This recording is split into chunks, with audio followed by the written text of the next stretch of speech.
Okay, last video on how flat the base is on this Makita XSL08 PT cordless miter saw.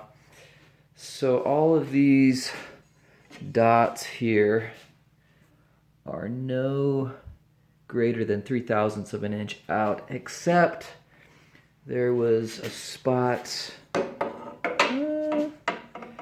let's be precise here, there was a spot right here in the approximately 20 degrees to the left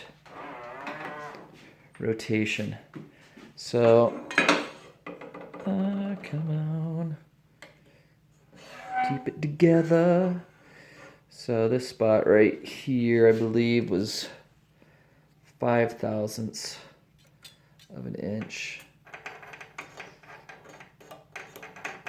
5/1000ths of an inch out there. Other than that, every other spot, dot, rotation, back to front was 3/1000ths of an inch out. I think that's pretty good.